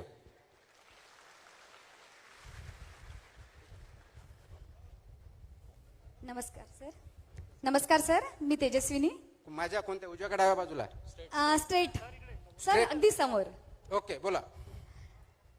सर, माझं वय 50 वर्ष आहे. मी पालक म्हणून इथे आले आहे. स्वतःला अजूनही तरुण समजते म्हणून इथे आहे. माझा एक प्रश्न आहे की पालक म्हणून मुलांसाठी रोजच्या जीवनात काय महत्वाच्या गोष्टी आवर्जून कराव्यात? आपल्याला सर्वात चांगल्या गोष्टी ज्या द्याव्या वाटतात किंवा सांगाव्या वाटतात त्या स्वतःच्या कृतीतून त्या अगोदर करायच्या असतात. उदाहरणार्थ, आपण मुलांना सांगतो खोटं बोलू नको, बरोबर आहे. पण शाळेला एका दिवशी आपल्याला सुट्टी पाहिजे असं तर सांगतो की आपण सांगू उद्या तू आजारी होता म्हणून. म्हणजे खोटं बोल, खरं तर प्रिन्सिपल पाहिजे पण ते खोटं बोलून शिकवतोय आपण. तर मुलांना जे जे व्हॅल्यू द्या, पैसे देऊ नका, त्यांना सक्षम करा. कशाचं? निर्णय क्षमता, विचार करण्याची क्षमता, क्रिटिकल थिंकिंगची क्षमता, प्रॉब्लेम सॉल्व्हची क्षमता, ह्या क्षमता देण्यासाठी प्रयत्न करा. ते केलं तर त्या जीवनात खूप मोठी उंच भरारी घेतील. त्यासाठी सक्षम करा. एवढंच केलं तर खूप मोठा समाज पुढे जाईल. हॅलो, नमस्कार सर. सर, ॲक्च्युली मी कॉम्पिटेटिव्ह एक्झाम ॲस्पिरंट्स आहे, MPSC देते आहे. तर माझा क्वेश्चन तुम्हाला असा होता की अपयश जे येत आहे एक्झाम देताना, सतत अटेम्प्ट देताना जे अपयश येतं 1-2 मार्कांनी आपला अटेम्प्ट हुकतो आणि आयोग वेगवेगळे निर्णय घेतात. म्हणजे आता 2026ची ग्रुप सीची एक्झाम आहे ती सध्या तरी थोपवली आहे, पण 2027ला नॉर्मलायझेशन पद्धत अवलंबण्यात येणार आहे. तर त्याबद्दल तुमचं काय मत आहे? कारण ती एक्झाममध्ये जे मार्क्स असतात ते कधी कधी जास्त कोणाला जास्त जातात, कोणाला कमी येतात, आणि त्यामुळे अशा परिस्थितीमध्ये कन्सिस्टन्सी अभ्यासाची कशी राखावी? 2 गोष्टी आहेत. टेन्शन येत असेल तर अभ्यास करू नका, कारण टेन्शन मध्ये अभ्यास होऊ शकत नाही, बिलकुल नाही. जी गोष्ट करतो त्याच्यानं आनंद जर वाटत नसेल तर ती फोर्सफुल केलेली जाते. त्याच्यामुळे अभ्यासामध्ये जोपर्यंत तुम्हाला आनंद वाटत नाही तोपर्यंत तुम्ही अभ्यासच करत नाही, हे लक्षात ठेवा. परीक्षार्थी होणार तुम्ही, परीक्षा होऊन काही फायदा नाहीये. नंबर 1. नंबर 2, स्पर्धा परीक्षामध्ये ज्यावेळेस कोणत्याही परीक्षा, स्पर्धा परीक्षा म्हणजे कोणत्याही परीक्षा म्हणा, त्याच्यामध्ये यश किंवा अपयश 1 मार्क किंवा 10 mark, it doesn't matter. Boundary असते, स्पर्धा असते. तुम्हाला 1-2 मार्क कमी पडले म्हणजे तुम्ही फेल गेला असं मी मानत नाही. यस, तुम्ही सिलेक्ट झाला नसाल, पण तुम्ही फेल झालाय की नाही, तुम्ही काय केलं याच्यावरती अवलंबून आहे. परीक्षेमध्ये तुम्हाला जर अपयश आला असेल तर पहिला प्रश्न विचारा की जी परीक्षा घेतली जाते त्याचा उद्देश काय आहे? आणि ते प्रश्नाचे आपण ते कधीच वाचत नाही. उद्देश त्या परीक्षेचा काय आहे? जसं सिव्हिल सर्व्हिसेसचा ज्यावेळेस एक्झाम जातो, तुम्ही जर UPSCच्या वेबसाईटवर गेले आणि सिव्हिल सर्व्हिस एक्झाममध्ये जर बघितलं त्याच्यामध्ये पर्पज लिहिलं आहे की तुमचा पर्पज काय, ऑब्जेक्टिव्ह काय आहे परीक्षा घेण्याचा. आणि त्याच्यामध्ये असं लिहिलेलं असतं, MPSCच्या कोणत्याही परीक्षेमध्ये ते लिहिलेलं असतं की याच्यामध्ये सुटेबल कॅन्डिडेट निवडण्यासाठी ही परीक्षा घेतली जाते. प्लीज अंडरस्टँड करा, सुटेबल. सर्वात हुशार असं त्यांनी म्हटलेलं नाहीये, सर्वात ज्ञानी असं म्हटलेलं नाहीये, सुटेबल हा शब्द वापरलेला आहे.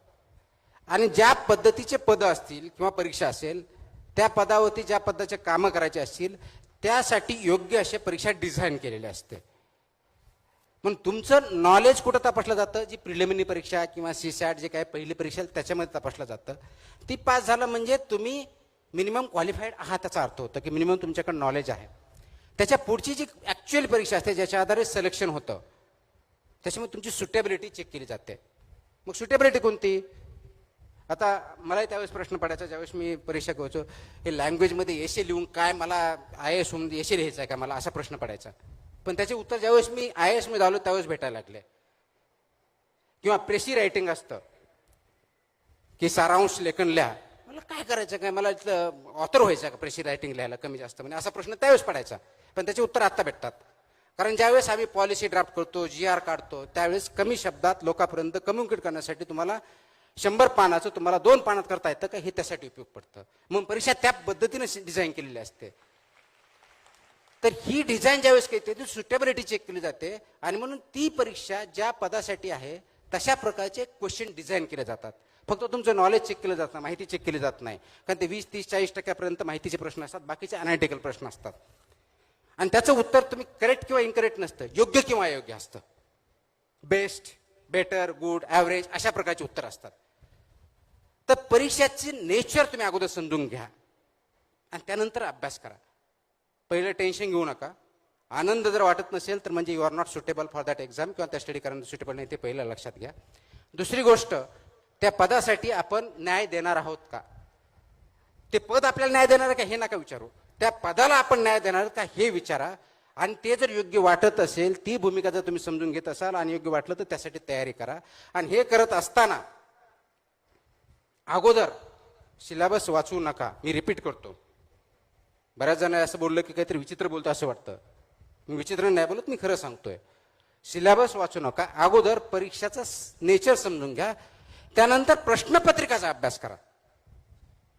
त्यानंतर प्रश्नपत्रिकेचा अभ्यास करा. प्रश्नपत्रिकेचा अभ्यास केल्यानंतर सिलेबसचा अभ्यास करा. आणि मग प्रश्नपत्रिका जशी असते त्याचं स्वरूप असतं त्या अनुषंगानं अभ्यासाला सुरुवात करा. तुम्ही किती पुस्तक वाचले, किती वेळ अभ्यास केला हे तुम्हाला परीक्षेत कुणीही विचारणार नाही किंवा मार्क देणार, त्याच्यावर बघणार नाही. तुम्ही जरी लिहिलं मी 15 तास केलं तरी तो काय मार्क देणार नाही. तो फक्त उत्तर काय लिहिलं आहे, कसं लिहिलं आहे, योग्य की अयोग्य आहे याच्यावरती मार्क देणार आहे. तर तुम्हाला बेस्ट आन्सर लिहिता आलं पाहिजे. ही जर करण्याची आपली तयारी असेल तर आपण ती स्पर्धा परीक्षा द्यावी, अन्यथा दुसरा मार्ग आपला जो घडतो तो चूज करावा. त्याच्यामुळं फ्रस्ट्रेट होण्याचं कारण नाही. सुटेबिलिटी आहे की नाही चेक करा. आणि हे करत असताना आपण जे करतोय ते आनंदाने करायला गेलं तर त्याच्यामध्ये आपण जे 10 तासात करू शकत नाही टेन्शन मध्ये, ते 1 तासात होऊ शकतं. म्हणून अंडरस्टँडिंगने करा. रोट लर्निंग 10 तास, आईवडिलांचं प्रेशर हे असेल, सगळ्याकडे असेल. मुक्त मनाने करा. जर ते मुक्त मनाने करता आलं नाही तर देर विल बी प्रॉब्लेम्स. आणि म्हणून परत तोच प्रश्न येतो, तुम्ही ज्या प्रवाहानं चाललात, ज्या दिशेनं चालला, जसा अभ्यास करतायत तो योग्य की अयोग्य हा पहिला प्रश्न विचारून पुढचे पावलं उचला. Last question from this side. नमस्कार साहेब, मी ग्रामीण पाणी पुरवठा जिल्हा परिषद यवतमाळमध्ये कनिष्ठ भूवैज्ञानिक म्हणून कार्यरत आहे.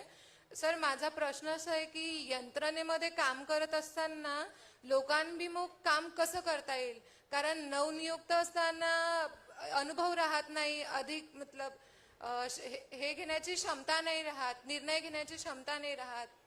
तर तो प्रश्न आहे सर. ज्या पदावरती आपण आहोत त्याचा उद्देश काय आहे हा प्रश्न विचारला का? हा पहिला प्रश्न. ते काम तुम्ही कराल, फाईल आल्या, तुम्हाला वरिष्ठांनी काम सांगलं, GR ने सांगितलं एवढ्या फाईल करा वगैरे वगैरे केलं, ते काम झालं. त्या पदाचा उद्देश काय? समजा वरिष्ठ भूवैज्ञानिक आहात आपण, तर मिनरल प्रोटेक्ट केलेत का? पाण्याची पातळी वरती आली आहे का? पाण्याची क्वालिटी व्यवस्थित आहे का? वॉटर कन्झर्वेशन होत आहे का? हा रोल आहे. तो रोल आपण आयडेंटिफाय करून त्या दृष्टीने जर काम करायला सुरुवात केली तर अडचणी येतील. मग तिथंच तर आपलं कॅरेक्टर सिद्ध होतं. फ्लो योग्य की अयोग्य, दिशा योग्य की अयोग्य, आपण घेतलेला निर्णय योग्य की अयोग्य. कुणीतरी टीका करतंय म्हणून त्याच्यामुळे बघायचं नाही, योग्य की अयोग्य बघायचं. आणि ती आपल्या भूमिकेशी सुसंगत, आपल्या म्हणजे त्या पदाच्या भूमिकेशी सुसंगत आहे का, हे जर बघितलं तर बऱ्याच प्रेशरला आपण टाळू शकतो, कन्व्हिन्स करू शकतो. आपल्याला काही इंटरॅक्शन होईल, पुल्स प्रेशर येतील, तर जे स्टेक होल्डर म्हणतात त्याला, त्या स्टेक होल्डरवर इंटरॅक्शन करण्याची आणि त्यांना उत्तर देण्याची, कन्व्हिन्स करण्याची ताकद पण आपल्यामध्ये आली पाहिजे. आणि ती त्याच वेळेस येते ज्यावेळेस आपल्यामध्ये मॉरल करेज असतं, नीतिमत्ता असते. ती नीतिमत्ता राखली आणि राईट अप्रोच ठेवला तर त्या प्रश्नाचे उत्तर ऑटोमॅटिक भेटते. Last question. Yes here. I wanted to ask that I can't actually see and I am here as a student. I am blind and I wanted to know that that how can there are many blind people, many people who have troubles and difficulties in life. So I wanted to know from you that how you will guide those people to their aspirations and their goals. And what are your views and opinions of it? And I want to be motivated from you. Thank you. Thank you. Thank you for coming here and asking me the question. Disability for me is a different and special ability. आणि त्या विभागाचं मी सचिव म्हणून काम केलंय. मला त्याच्यात थोडे जास्त प्रमाणात मी त्याच्याबद्दल संवेदनशील आहे, त्या बाबतीत जागरूक आहे. आणि म्हणून याच्या बाबतीत आपल्याला पुढे जाण्यासाठी इम्पॉवरमेंट करून म्हणून आपला 2016चा कायदा आलाय, त्याच्यामध्ये 4% रिझर्वेशन दिलंय. वेगवेगळ्या सेवेमध्ये किंवा सर्व्हिसेसमध्ये 5% रिझर्वेशन हा एक भाग झाला. पण उद्देश काय? तुम्हाला एम्पॉवर करायचं. आता AIचं युग आहे, टेक्नॉलॉजी आहे, त्याचा खूप मोठ्या प्रमाणात वापर होतोय. नवीन नवीन टेक्नॉलॉजी येत आहेत. बऱ्याच वेळ ज्यांना दिसत नाही, ज्यांना ऐकता येत नाही, ज्यांना चालता येत नाही, यासाठी वेगवेगळे टूल्स आलेले आहेत.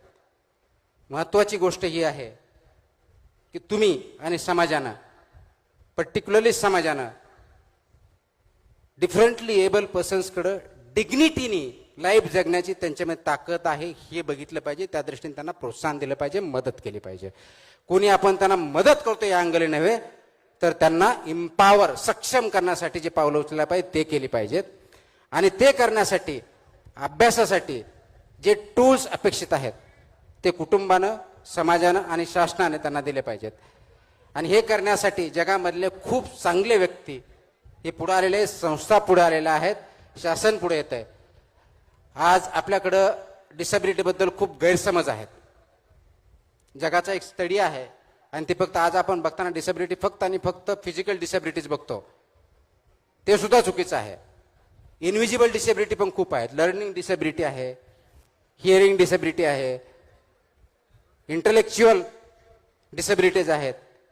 आणि जगाचा इतिहास, जगाचा असा डेटा सांगतो की जवळजवळ 15% लोक डिसेबिलिटीमुळे ग्रासलेले आहेत. आणि 15% पॉप्युलेशन आपण लूज करू शकत नाही. त्याच्यामुळं ह्या 15%चा यूज न केल्यामुळे जवळजवळ जगाचा 5% GDP हा लॉस होतोय, हा स्टडी सांगतो. इंडियामध्ये जवळजवळ तेच प्रमाण आहे. आणि म्हणून समाजाचा एक अविभाज्य घटक म्हणून डिसेबिलिटी सेक्टरकडे बघितलं पाहिजे आणि आवश्यक ते इम्पॉवरमेंटचे टूल्स त्यांना उपलब्ध करून दिले पाहिजे. त्यासाठी त्यांचे हात बळकट करणं, मन बळकट करणं आणि सपोर्ट करणं सर्व कम्युनिटीने म्हणून केलं पाहिजे. हे केलं तर तुमचे यश डेफिनेटली भेटेल, त्या दृष्टिकोनातून मला वाटतं.